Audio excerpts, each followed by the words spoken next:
Hello and welcome back to Season 2, Episode 1 of Mindfulness Beyond the Mind podcast. I am your host, Keneilwe Maake, and I'm thrilled that you're still with us, joining us as we go into Season 2 that promises to have great nuggets that will leave us liberated and enlightened. Season 2, we will be sitting down with different guests from different walks of life that will be sharing with us their insights, the practices that they do, and some of their experiences that they have lived through and overcame. This season, we are excited because we will be tackling not only the topics that we spoke about in Season 1, but we will be speaking about many other things that will leave you wanting more. I hope you do come along for the journey. I hope that you subscribe, click the notification bell to know the next time we upload an installment. On this episode for Season 1, we will be sitting down with Brother Lebogang, who is a chartered accountant by profession. He'll be taking us through everything, finances, budgeting, you name it, the tricks of how to manage your finances. We will be speaking about some of the roles that he occupies in his faith and also in his professional life. So, without wasting any time, we will dive right into it. At the time of recording Season 1, Brother Lebogang was a MBA candidate, but he has since qualified for his MBA and graduated. So, Brother Lebogang, congratulations. We cannot wait to see all the wealth of knowledge that you will be sharing with this world. Come along for the journey. Hello and welcome back to another episode of Mindfulness Beyond the Mind podcast. I am your host, Keneilwe Maake, and I'm excited that you chose to join us yet again on an exciting episode. You can see I'm not riding solo, and I'm excited for you to get to know our guest today. But before we get into knowing our guest, I just want to highlight that today's topic is one that is very critical, but we often overlook, which has an aspect of mindfulness in it. And the relationship that we have with money frames how we approach life, how we approach our finances, and the decisions that we make in relation to the purchases or the lack of the purchases that we make. Today's topic is on mindful tips, financial freedom, as well as wealth building. I think it's important to note that we are not giving financial advice, but we are merely sharing our own personal experiences as well as our opinions on this topic. Our guest for today is Lebogang, and when my producer said that we are going to be talking about finances, I couldn't think of a better guest than Lebogang Madibo to come and join me on today's episode and help me navigate this uncharted territory that often people feel very, they're not happy when you bring it up. Essentially, when you speak about people's finances, it's like you're stepping on their toes. So, Lebogang, welcome to Mindfulness Beyond the Mind podcast, and thank you for honoring the invite. Thank you very much, Keneilwe. And special greetings to everyone who's joining the podcast today. I'm glad to be here. Thank you very much for the invitation. Thank you. I think a little bit of an introduction is warranted to our guest so that you can get to know that I'm speaking with a giant. I don't know if he will be a giant in you, but in my eyes, I am speaking with somebody who has wealth of knowledge. And I'm excited that we're going to get to share into those experiences and take with us some of the lessons that we can apply in our own lives and the tools that he will share with us, maybe that we can also partake in and then start practicing in our mindful practices with money. So Lebogang is an accomplished chartered accountant who qualified in 2009. When he was qualifying, I was still in matric. So I'm a little bit of a spring chicken. Anyways, so to be more serious, he is also born and raised in Tabanchu. He is the second son to 4. He's a devoted husband, and he's also a proud father of 2. Lebogang, from a professional point of view, he looks after, he works in the mining and technology industry as the head of business services. He looks after the finance, HR, as well as legal aspect of that space. Outside of corporate, Lebogang is also a treasurer of the Central District Office of the Bishop in the Methodist Church of Southern Africa, where he gets to take care of big responsibilities. So this man that I'm sitting with here today, guys, I can tell you that you will not be disappointed. You will leave here knowing how to approach your finances and how to build fresh or better relationship with your finances. And I don't want to forget mentioning this. He's also into, he loves soccer, or rather watching soccer. cricket, tennis, golf, and what else? Everything, motorsport, Motorsports. Yes, I remember you. cricket. You also traveled sometime last year. Yeah. For Formula One. Yeah. Yeah, so she is a sports enthusiast and a sports fanatic, and I don't want to forget saying this again. You are a Kosi for Life fan. Hello. Might be difficult, but yeah, we remain Kaizer Chiefs fans. Remain Pizza Chips fans, guys. You heard it from himself. So I think just to get things rolling before we dive into the conversation of today, growing up in Tabanchu and now moving into Joburg, having these big responsibilities in your corporate life or rather professional life, as well as in your faith. Can you tell me about some of the philosophies that framed your relationship with money and the discipline around that? Yeah. So look, I mean, born and raised in Tabanchu, fairly rural at the time. It's developed somewhat to date, but yeah, had very, very humble beginnings. And so the kind of upbringing that I had, living in a community where everyone was, trying to have a better life, basically didn't have much, and everybody was trying, making a plan. And so I was socialized into that kind of environment where, everyone is hardworking and we don't have much. So you have to take good care of the little that you have and try and extend it as much as, possible. And, some of my early memories, growing up with my grandmother, who at the time, she was, she had already retired, but she was trying to get some additional income, for the household, selling various things, your sweets, ice, peanuts, so various things that she would be selling, which, especially during school holidays, we would also help with that. So you sort of get a sense from an early on in your life that look, as much as we don't have enough, but we can always make a plan. And so, some of those principles basically started shaping my approach, my thinking around finances, and what I do today. Some of those things I learned, back in the day, like those foundational principles, basically that are with you for life, and that has shaped the person that I am to date. So it's been that kind of a life. And I mean, even in coming to Joburg as I was growing, my parents also didn't have much. And so I would often look at how they also would extend themselves to try and make ends meet. And so, so you sort of learn and you can see that we don't have much, but, we have each other. And so those types of things, you are able to quickly become content and not compare. So I grew up in that kind of environment, so fairly content, not feeling entitled, despite what people around you would be. You could see some different lifestyles that people live, but we were able to be content. And so very, very key, especially in your sort of outlook of finances. So those are some of the things that I'm quite fond of. Like if I reflect on some memories of that have helped shape my understanding and approach to money. Interesting. I find it so profound that you mention your grandmother. There's something about grandmothers that they always leave a spark in us. It's like they are the foundations of the life that we know today.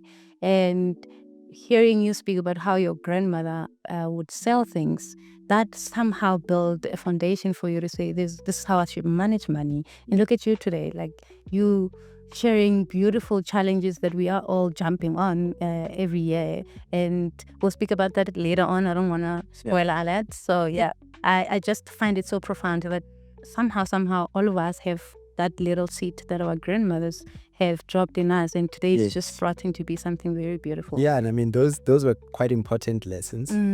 And I mean, you talk about entrepreneurship, and those were the sort of typical entrepreneurship spirit that we saw. I mean, we would go there during school holidays, and this year you are there and we're selling peanuts, and you come next year and now she's at ice. So somehow being able to read the market as it were, to see what people are looking for, and you sort of adapt So it was quite interesting at the time, so those are quite fond memories. Yeah. Now that you say that, like, you would go back and you'll see the change in how she's added new things in the business. This brings me to my next question then, as we start the conversation. What are some of the common mistakes that you have seen, maybe by virtue of observing, that people make when it comes to long-term financial planning? And why is it so difficult for people to avoid overspending? Yeah, look, I think core to it is to be aware of your means, where your means end, and not to overextend yourself. And it's quite difficult. True. I've seen it with me as well. It's quite difficult, but I think it stems from the kind of discipline that you can have yourself. Yeah. But as you'd imagine, I mean, we all want nice things for ourselves. We all want good things for ourselves and our families. So often we don't know the boundaries. And so the fact that you don't have a practical approach to your finances, not having a budget where like, look, this is all that I have, and so I find not having a budget or not knowing where your money is going, that can have longer term consequences. 100%. And so I think it's quite important, and so people don't plan for how they spend the money. And also we tend to think that everything will always be hunky-dory. And so you don't plan for the dark times, so you go through a rough patch. It could be illnesses or a death in the family or some accidents and all of that, and you find you're not well prepared. And that's where some of your financial challenges may start from, So I think if one can have an appreciation of how far can I extend myself and my funding, and how can I build, some funds for those rainy days. I think those types of things are easy for us to overlook, and that would be the genesis of your problems, basically. So I think if I was to check, some of the mistakes would be not knowing where your money is going, not knowing how much you have, where it goes, not planning for those, rainy days, not thinking about maybe investing. So I think it all centers around your approach to funding, and just thinking, you will always be self-sufficient, and you don't really pay attention to how you spend your money. I think if one would look at those types of things, that will be you starting to perhaps avoid or minimize. I mean, mistakes might always be there, but like, at least keep it to a minimum. True. Basically, True. Yeah. I love what you said about the genesis of your problems. Most people don't really understand that there's a root cause to where they are today, and they just think, but that's not the case. That's the genesis of your problem, the beginning of everything. That is so profound. I'm going to take that and run with. And I think it's because we hardly go back and check, like, where did I go wrong? And so you in this continuous spiral of I can't get out of financial challenges and all of that. And so and I mean, if you've got a budget and you learn to be content, like, this is what I have and this is where my means end. I think it can be a good start for you to be self-sufficient and manage your finances very well. And I think as a follow-up question to that, like, most people often start the year the same way. There's almost that thinking that January, how I survive. But the challenge then comes when it is a repetitive thing, when you start the year with the heavy burden of starting on empty. What are some of the practical steps that you can advise somebody to say, be mindful of how you spend so that you don't fall into the same pattern every year? So, and for me is, look, we understand maybe there might be December and you want to have fun and all of that. But for me, it's a continuous process. If you want to be financially self-sufficient, it's something you need to practice continuously. And so you can't hope for miracles in me. So you want to make time to get into a particular habit, of managing your finances and putting together a plan of some sort. If you fail to do that, over the 11 months, there's absolutely no way you're gonna create miracles in January. In January, So, and I mean, I'll go back to the point of knowing how much I have, knowing what I'm going to do with it, and also being intentional. Like, look, I'm going to a December. I sometimes you don't want to sort of lie to yourself. You need to be honest and be like, look, it's December, people will be having fun. I also want to have fun. Yes. But also be aware how much fun you want to have. Yeah. Get your budget and and be content. Like, okay, look, this is how much I have. This is how much I'm going to set aside. So that come January, then I'll be fine. But that doesn't just happen automatically in December. It's a practice over an extended period. True. So that becomes natural in December when you're like, okay, you know what? I'm putting aside 500 rands and that's my budget for December. Yeah. It's something that you would have practiced, throughout the year. And so hoping for miracles or like a short-term success, it's difficult. You always need to be intentional and build those types of habits. Yeah. So that, come those challenging times or rainy days, you're able to quickly, pivot and get to a situation where you can at least be self-sufficient. Yeah. I think I like how you put it. The problem I think also that we make, or the mistake that we tend to make, is quick fixes. Yes. If I take money now, I can quickly go to the bank and fix it with borrowing from the bank, which then you're going deeper into a financial instability that you're not aware of. The next thing you know, you're sitting with debts that are even beyond your own means. Your salary cannot cover all of that. So yeah, I think I like how you're putting it. The habit that you can put is knowing your means. Like, how far can I go with the budget that I have?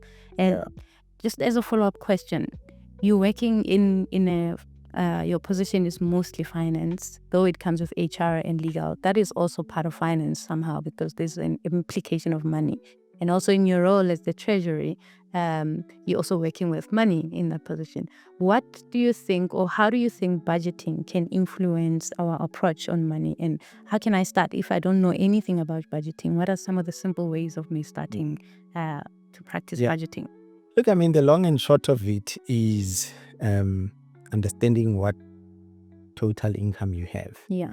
And I think for all of us, if you are still a school-going child, be it in primary school or high school or university, sort of the pocket money that you have, that's your income. Yeah. So you just have to appreciate the sources of income that you have. And with pocket money, you would know that, look, I get 2 rands a day. And so, for the week, it will be 10 rands. So you sort of have an idea of, okay, this is how much I'm getting. And so it stays like that throughout life. And, okay, there could be people who might have more than one source of income.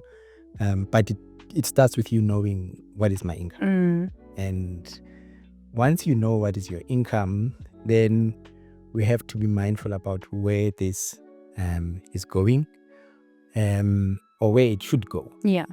Basically, So I think when you start, it's about observing.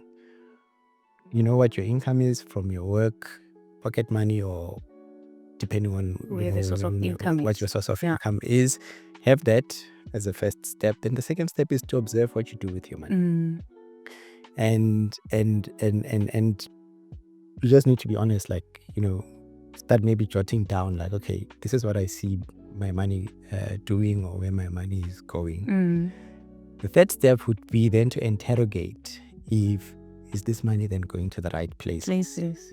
But if you're starting from a place of not knowing, rather get the facts, collect the facts. Like, this is my money, this is my income, and this is where the money is going, and jot that down. And like, on a monthly basis, there'll be transport money, there'll be food, And then the third step would be for us then to question ourselves.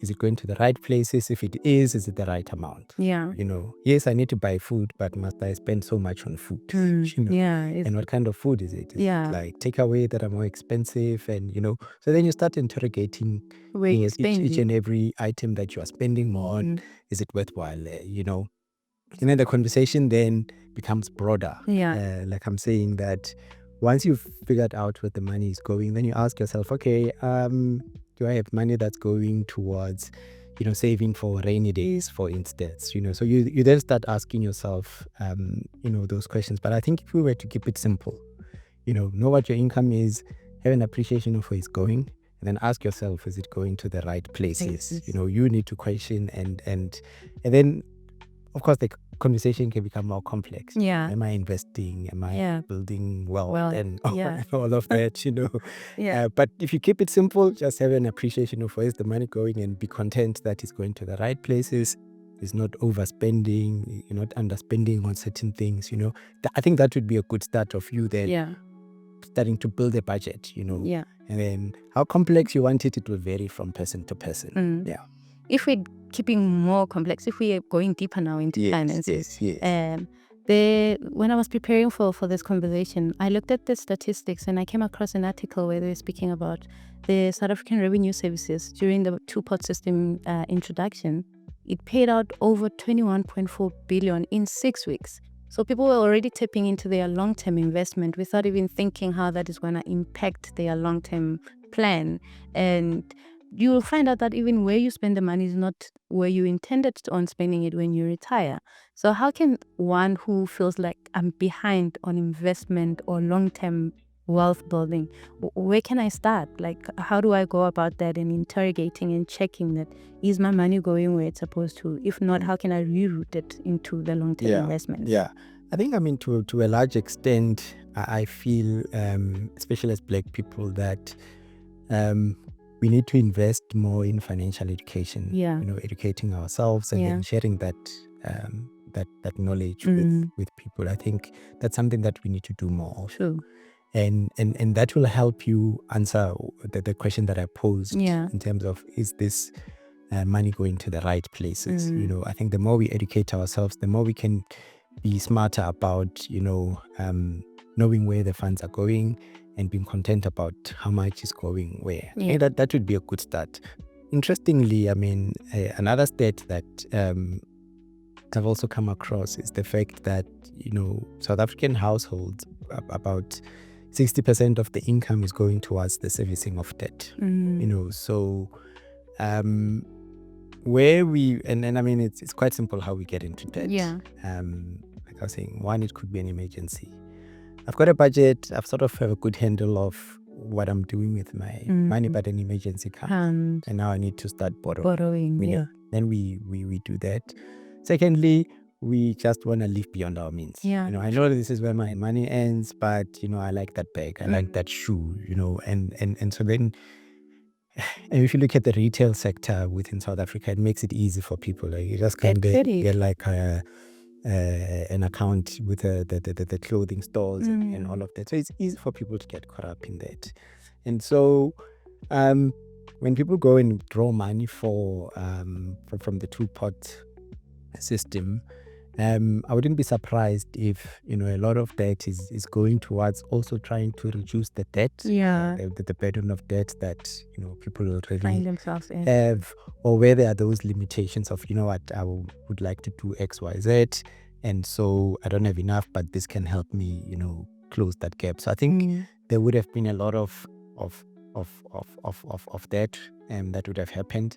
So the longer term saving, sort of your retirement saving, I had a conversation with someone who said, look, there's no need for me to leave this money until I retire, because by then my kids would be without an education and whatnot. I need this money today so that I can pay for their university fees. So people will look at various things of, look, they might be convinced in their mind that, look, this is what I need the money for, and I'm gonna make use of it.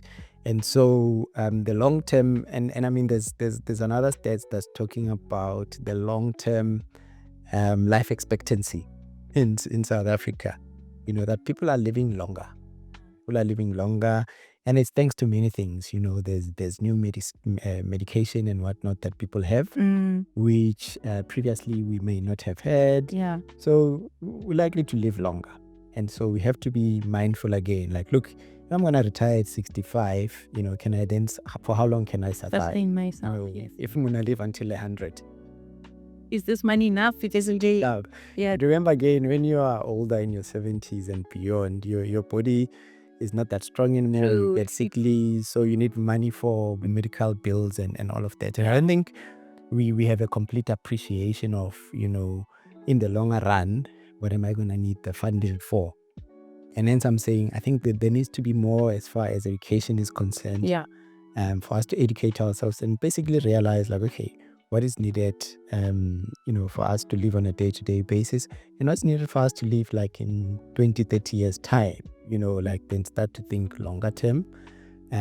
Because of course, I mean, you would have raised children, or depending on your family environment, you might have a need at the time that you don't want to now burden your children on the rest of your family. You want to be self-sufficient even at that time. Yeah. So I think the more we have these conversations, the more we have the financial education element, it can help us then with appreciating and planning for longer term. Yeah.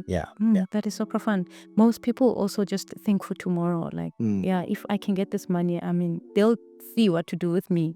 They'll take care of me either way. Yeah. And it's a mentality that most people have to say, if I get sick or if I'm old and my family, there's still people in my family to take care of me, they won't have any other choice but to take care of me, which is the wrong thinking of it, because we then burdening other people with the things that we had the opportunity to take care of before it gets there. So yeah, I think it's and I mean to a large extent, we grow up in that type of environment. Yeah. Where we are used to looking after our grandmothers, uncles and aunts. It becomes part and parcel of us. But I think while we have the opportunity to prepare things for ourselves, let's prepare as best as we can. As much as you might have some family members or your grandchildren or whatever at the time looking after you or helping look after you, at least you've got your own funds. It's just a case of showing your kids like, look, I've got funds here and here and here, please organize a doctor for me. And and not. So I think as much as we grow up in that environment where we easily help each other, I think where we have the opportunity, let's not squander that opportunity to then save and be able to take care of ourselves as well. Yeah. You had it. Let's not repeat the cycle, guys. Let's break the cycle. I mean, we are fortunate enough to be a working class when our parents didn't have that opportunity. So we are fortunate to be in a position where even at our workplaces, we have financial advisors that we can tap into and ask them, where's the gap in my finances? How much more do I need to invest long term to get me to a position where I can retire comfortably? And I think another question that I always ask, that are we having conversations enough with our children? Like, what are some of the conversations that you have with your kids around finances? Like, do they get to make decisions in the household in terms of where they're spending the income, that maybe that the savings that you have for them, where are we spending it? And are you teaching them enough about finances? Look, I mean, my kids are still small. Yeah. There's 9 and 7. So there's various ways of teaching children, but most importantly, children learn through our actions. Yeah, they learn by watching.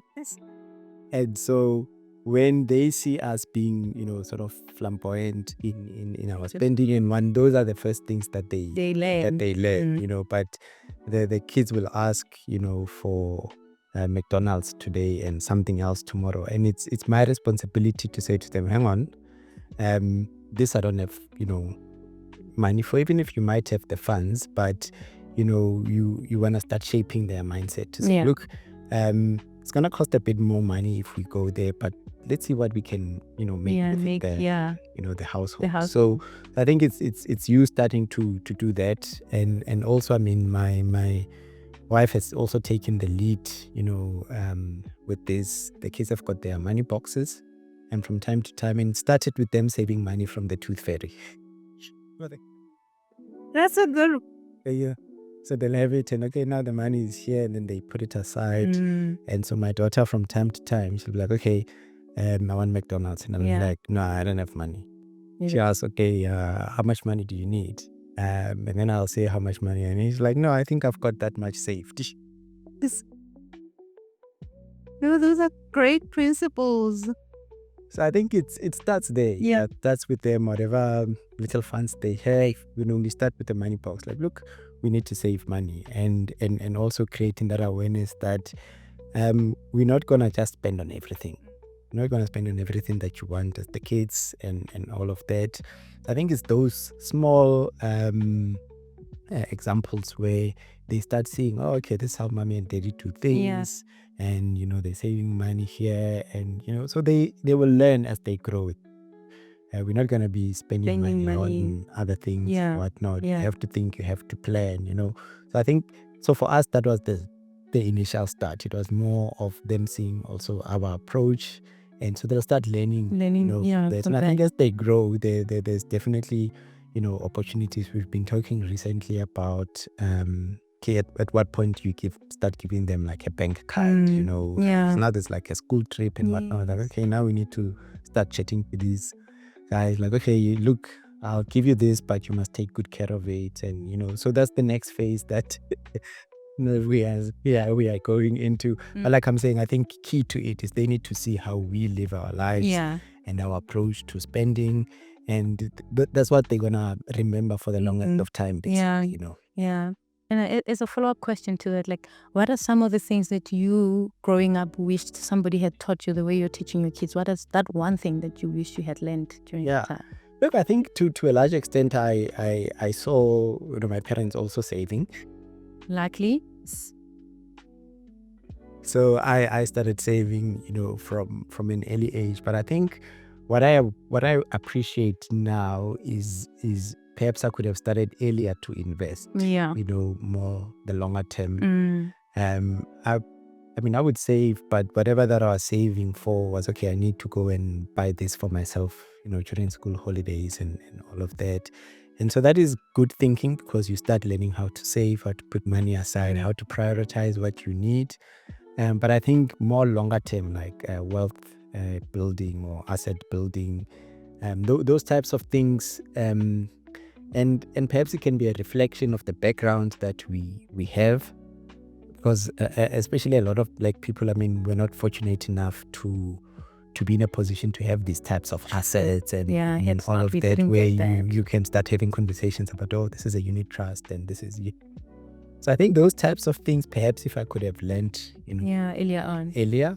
And that is a challenge for us today, to help people be aware, especially at a young age, that you can start putting small little monies aside, for building an asset of some sort, that in the longer run, you can start generating some income, from it. I think that's really something that one needs to focus on. I don't think there's enough going into savings and then building those types of assets. I also always say to my husband that I'm going to, when we have our own kids or children, I want to start putting money before they even get here. I want to buy them an asset. I want to buy them something that will be theirs. When they grow up, they will know that, oh, this is how you start in life. I need to start early. My parents started before I was here, and I want to install those teachings to them today. You need to start. There's no way that I'm going to leave my assets for you. You need to work for your own assets. And there was I think it was a video where somebody was explaining that the best way to teach your kids is to have them buy things from you, be it that maybe it's an asset that you have, instead of giving, because we then repeating the cycle of people thinking it's okay for me to relax, my parents have got everything figured out. So teaching them early is essential. I think I aspire to teach my kids and even my own family that we need to respect money. Which brings me to my question, which is... Before we go to that question, I just remembered something when you talk about, assets, parents getting, kids to do certain things for themselves, that, there was a time where, my parents would make us work for pocket money.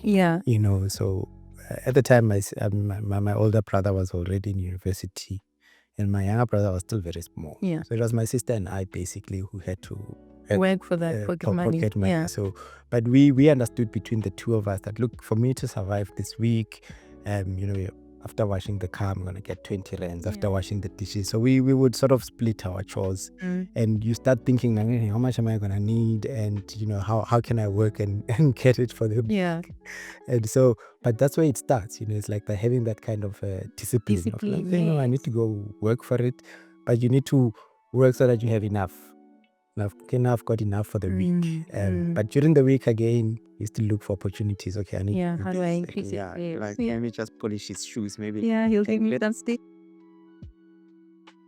So through that, there's like zero entitlement, you work for it. We know that I have to do something in order to get a return in investment. Exactly, so I think, you won't see the value of like those small little things at the time. Ultimately, okay, I need to work for. Thing is for mahala. But once I have it, I need to then be cautious of how I spend it also. Because now this money needs to last me for the rest of the week. Yeah. So those tips were quite fun times at the time. But you're right, it's what the children need to know. Yeah. Nothing is for mahala. And everybody needs to pull their weight. You need to work.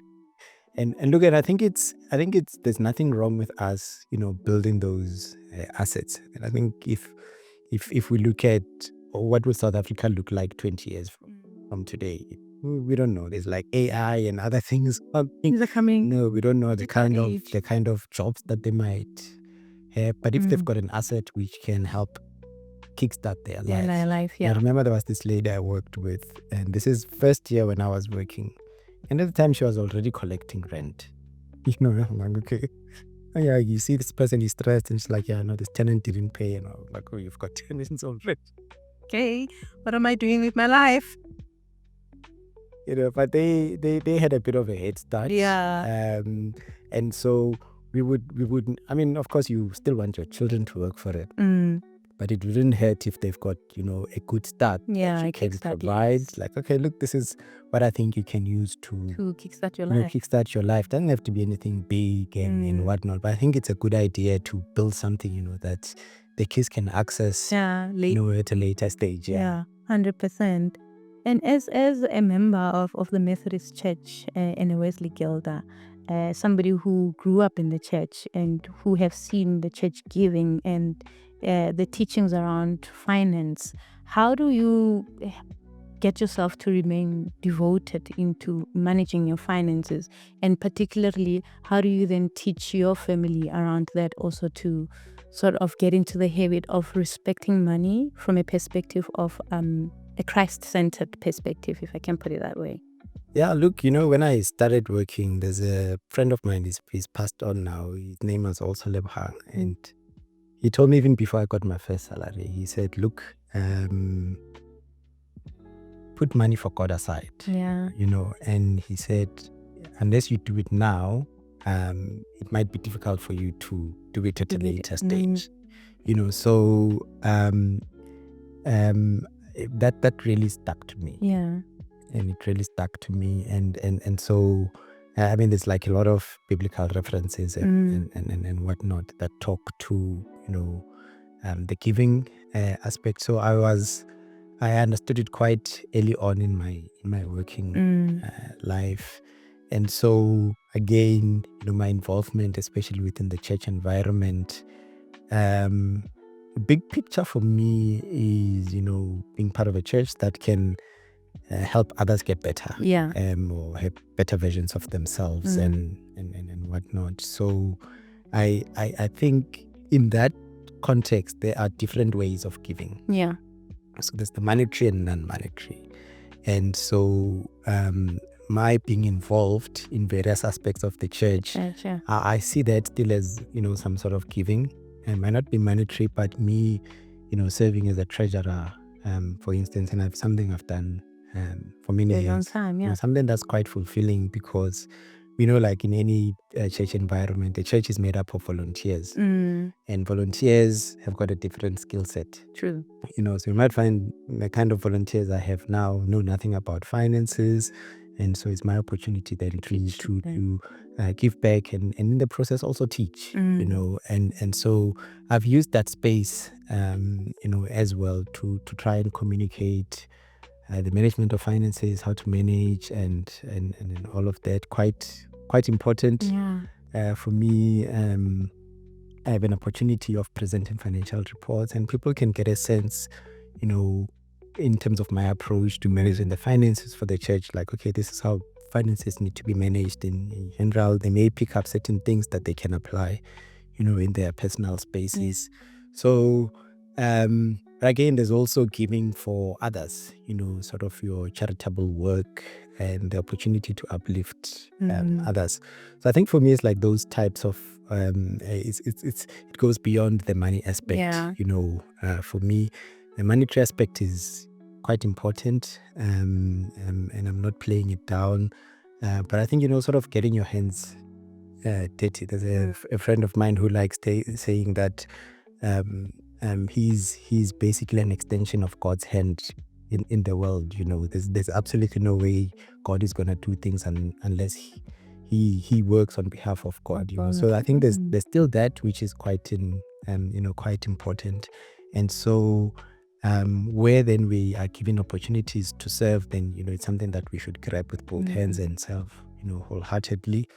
And so my teaching, my approach to managing finances within, it's part of being a servant, part of me giving back to God and all of that. So quite passionate about it, and that's why I've done it for such a long time across various aspects, of the church, and so it's something I encourage from time to time, in my household.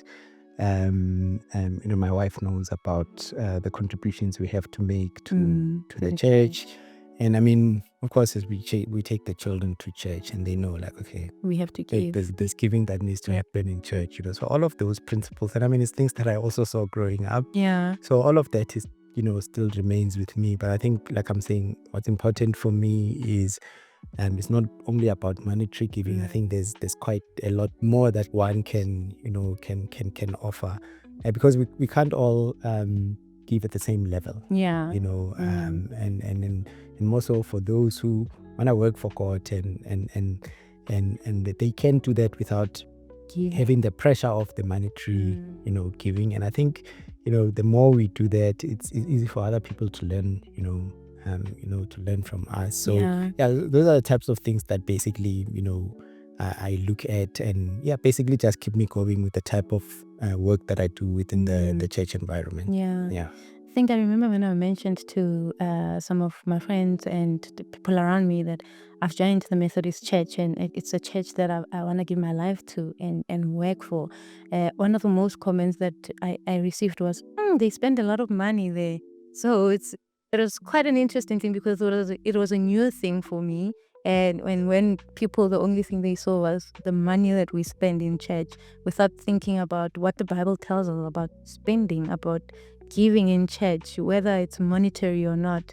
But I think people only looked at the aspect of Methodists is big and they spend a lot of money, which is it's their own assumption that there's a lot of work that the church is doing where it needs money. It requires money for those things to happen. So it's interesting that you are putting it. And I mean, that's basically core to it, is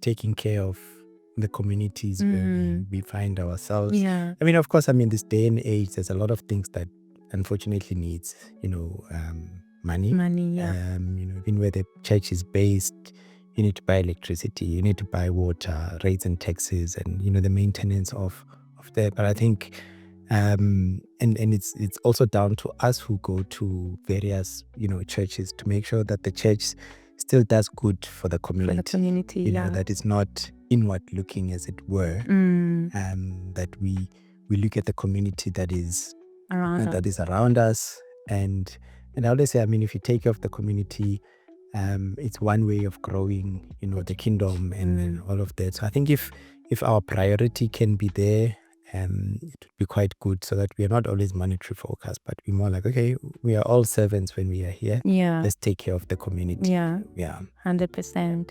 And I think one thing that I don't want us to leave before we touch base on is the challenge that you always do in January, where there's different levels. You're sharing how people can start saving in accumulation by month, and you share different levels so that people who are maybe looking at their own finances can then choose this will work for me and my pocket. What inspired that, and what is the framework around that? So I think, for me, there was a time where, especially in my younger days of working. I think probably before even I got married. Sometimes there'll be times where my salary comes and I don't know where it goes. So I think I've remained disciplined as far as, my giving to the church. And so I would prioritize certain things. And then once that is taken care of, then I don't know what the rest of my money goes to. You look at your bank balance and you're like, yeah, like, okay, it's that. And so I got some frustration at some point, and then I became intentional then about, okay, now I need to start saving, and so and I started a process where I just closed my eyes and I put money aside. Yeah. And so I started and I've not stopped. And so and that is when I started with the asset building. Yeah. Essentially. And so with that process, then you sort of come across what people are trying to do to save and whatnot. And the conversation I have with people, just somebody wants to wake up and start saving like 1,000 rands a month, but I think core to it is one needs to build a habit of savings. So the savings challenge that I've put together, and again, it's taking things down to the basic level, to build a habit.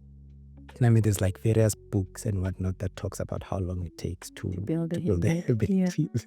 But I've seen it practically. So when we started the challenge, and it's something I got off social media somewhere, where somebody's like posts like, okay, let's save this. Yeah. And I remember the first one that I saw, people were saving like 200 rands. Well, month one was 200 rands. And then every month you increase by 200 rands. And I think for the year, people would save like 13,000. So somebody shared this with me. It's like, no, I'm challenging you to this. I'm like, okay, no, let's do it. But like after 2 or 3 months, that person like fell off. Well, I still continued until the end. And the following year, I decided to amend it. So I was like, okay, let me create my own thing. Because I think the issue that I had with the 200 rands one, the increments were quite steep. Explain this yet, so I was like, okay, let me do something different. And so the one that I had was, okay, we all start the same. We all start by trying to save 10 rands a day. So for the first 3 months, it's all about helping people build a habit. So we start saving 10 rands and then it increases progressively. Yeah. And so there was a time where I worked with some people who were interested, and I was like, okay, you know what? Let's put money together and we just hold each other accountable. At the end of the month, I'll show you how much I've saved and you show me any. Yeah. But again, there was a lot of people who were quitting. Along the way, like, no. Yeah. By month 4, like a lot have fallen off. And so I revisited it, and now you will see I've got 3 different ones, different saving plans, and all of them, month 1, we all saving 10 rands. And so the first level that I've done is you save 10 rands for 6 months. And then the second half of the year, you increase to 20. And my thinking there was probably after month 3, you are into the habit of saving now. Yeah. You're in the habit of saving. And so if you survive until April, I personally think you can get to December. 100%. It's all about that first 90 days. You need to be consistent and So that's what I've basically used as an entry level, saving. I'm like, look, let's just commit to saving 10 rands. Yeah. And typically people, when they look at it, like, 10 rands is doable, And so we start and we save like that. And then the other 2 levels, across the 3 levels, we start with 10 rands. Yeah. Level 2 and level 3, they might progress at a bit of a quicker rate. Yeah. Because by then, I think if you've completed level 1, you know what it takes to save. So if you go for level 2, probably the second year that you are saving, you can better cope with increments and but I wouldn't want somebody to go from I'm saving 10 rands and next month I want to save 100 rands. It doesn't make sense. So the whole idea basically, and like I was saying, it stems from the fact that at some point you don't know where your money goes. But I'm sure you can think, you know what, I had a 10 rands and I put it aside. Yeah. It's that small. Yeah. And then so gradually you build up, and I think typically what happens is when people want to save, they're thinking, like this holiday, and that they're thinking like something big. You want to spend it, money, without having that appreciation that, look, I need to build a saving habit of some sort. Yeah. It's quite progressive. And that's basically what I'm trying to do. I'm like, especially the first quarter of the year, it's all about getting people hooked and they get used to saving. And then as time goes, it's up to you basically how deep is your pocket and some of the dreams that you have for the savings that you and how you wanna save. So so that's basically the inspiration was for us to look at, where does our money go, so that money doesn't just disappear. You can put something aside, and you can trace and I think if we look at just saving 10 rands a day, it can end up being something meaningful, and so that's basically the the motivation behind that.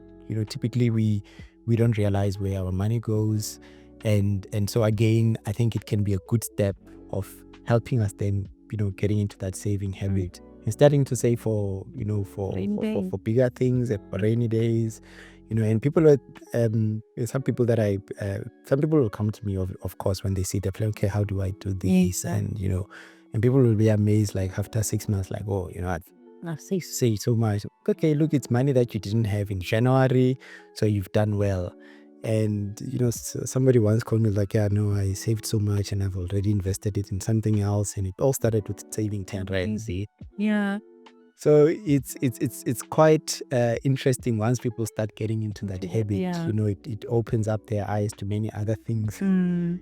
So and once people start seeing that, okay, this thing is working, next year they challenge themselves to something else. And for me, I always say it's like basically an entry level something.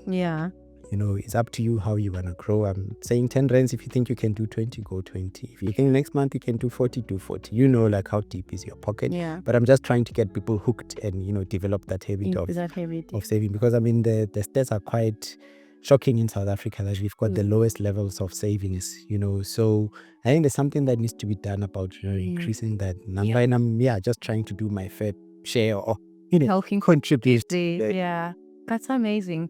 I have to say that I also jumped on the challenge, and I lost my grandmother, and I used that money towards my grandmother's funeral. So it came at a time when I needed it the most. So I just want to say thank you for sharing that, because when I started, I didn't know what I was saving for, but I just jumped on the train to say I want to have some sort of savings myself. And when my grandmother passed away, and then I remembered that, there's money that I can tap into and use towards the daily, everyday expenses in preparation of the funeral. So that has been very helpful. And thank you so much for going into that length of preparing that for us and sharing tips on how to go about it. So it has made an impact. Yes. I was going to ask if there's any success stories of other people, but you've already shared that. So I'm going to skip that question, because the people are already coming to you to say, I didn't have this in January, and look at me now, I've got money. And by building that habit, you are essentially changing other people's life. You might not see it, but you're making an impact by sharing that. Yes. I think my next question is, how do people get hold of you? Are you on social media? I know it's probably you're not, but I'm going to take... Yeah, look, I am. I'm on social media, on Facebook. I still don't have a TikTok account. I don't need. It's all taking us a while to adjust to TikTok. Yeah, but I some of these plans I share on Facebook. Sort of that's more the one of the platforms I'm more active on. I've tried sharing on Twitter, but it's like a different audience. But I think predominantly, Facebook is there. It's just giving me a thought. Maybe I'll be like a TikToker one of these. Yes, please go in there. I had a question here that I wanted to ask. That are you planning on maybe having a channel where you will have this more conversations and help us to get to a better space? But I know your day is really busy. I know if you'll have the capacity to even handle that, but it would be very nice if we could have some sort of... I've had quite a lot of now that you bring it up, I've had a lot of these conversations as well, where people would invite me to different engagements. Platforms, engagements, and I happily, go there. The thought has crossed my mind, if, it's a pity, because with other obligations and whatnot in the recent past, I didn't have a lot of time on my hands. But it has crossed my mind to, have.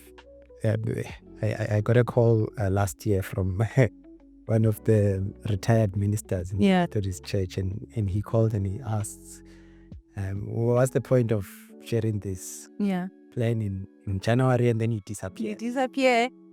Check in with us. Like, hold us accountable. It's like, people get this thing and then by month end they forgot it.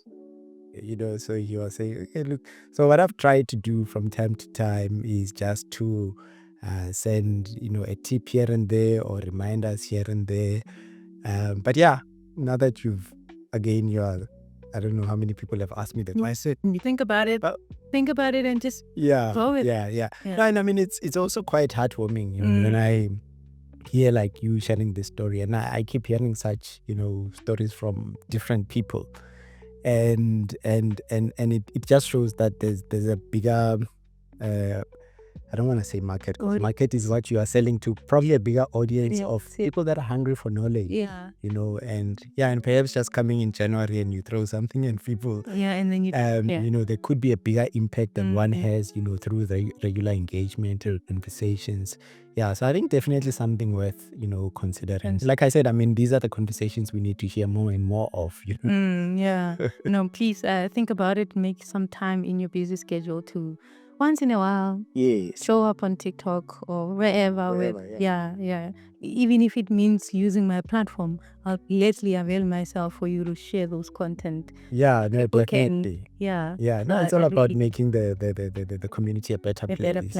So that social media community that we engage with from time to time, if we can influence in a different way, definitely consider it. And then on Facebook, what's your handle? How do people? So it's just Lebogang Madibo, not a fancy name with hashtags or anything. Just you had it. It's Lebogang Madibo. If you want to follow him on Facebook and get a hold of the savings challenge, he's sharing it there. Go and have a look and get yourself into the saving habit for rainy days, for better days, for you to get into that habit of having money and not only spending it.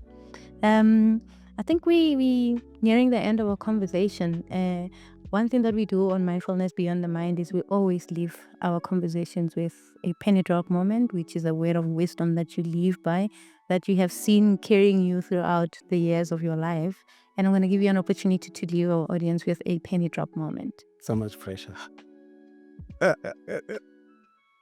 Look, I mean, I can't think of something that I've not mentioned during this conversation, but I think, good financial management does not happen by accident. I think there's a lot of intention that needs to go with it. There's a lot of careful thinking and planning, because there's different aspects. There's the day-to-day of today. There are the emergencies.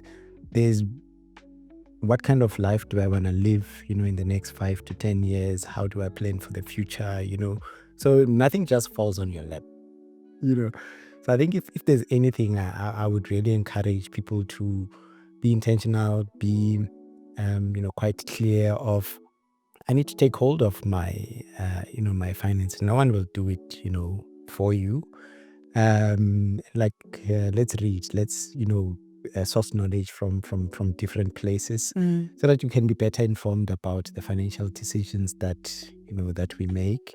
So I think if there's anything, that's basically what I would just share with people. Like this thing's not just gonna happen. We need to make it happen. Work for it. We need to be intentional about making it happen. And like I was saying, it takes time. It takes time. You need to build certain habits and also let go of other habits. So nothing's just gonna happen. We wanna be having nice holidays, buy nice clothes and whatever. Things don't just appear. One needs to be quite clear and focused. Okay, this is how I'm gonna do it, and these are the plans. And getting information from other people, having conversations, readings. I think it just needs us to have that effort that we invest. And then, that's how we slowly, get a handle on our, finances, and we can be good financial stewards of our money, basically. Yeah. Yeah. Well, that's it, guys. You had it. I hope you take that and you run with it. I think for me, key takeaways that I'm going to take from this conversation, one is the genesis of your problem. That stuck with me. If you know where your genesis are, you'll be able to trace back your steps. So go look at your genesis, the beginning of everything. If you find yourself in situations where you don't know where you're spending your money, trace back to when you receive your salary. Where did I spend it? And also another thing that Lebogang shared with us that really stuck with me again is being intentional, asking yourself, am I spending my money where I said I'm going to spend it? If you don't question yourself, no one will hold you accountable, because at the end of the day, it's your money, you work for it, you earned it, and how you spend it should also have an impact in your life and not derail you from progressing. And then lastly, you are the extension of God's hand. So what you do with what God has blessed you will propel you forward and will also open up avenues for God to continue blessing you in your life. Thank you so much for joining us and for tuning in into this conversation. I feel like it was very thoughtful. It was very impactful. And I hope that you shared with those that are not following us and you encourage them to follow us, because we are still going to be sharing a lot of information, a lot of thoughtful conversation, and we're going to be making sure that we don't leave you the same. Once you join us, we leave you with great nuggets. We leave you with words of wisdom. We leave you with penny drop moments that you can take and run with into your new week, into your life, into the habits that you're practicing into 2025. Until next time, take care of yourself, take care of your mind, and remain mindful of the things that you do and the decisions that you make. We'll see you on the next one.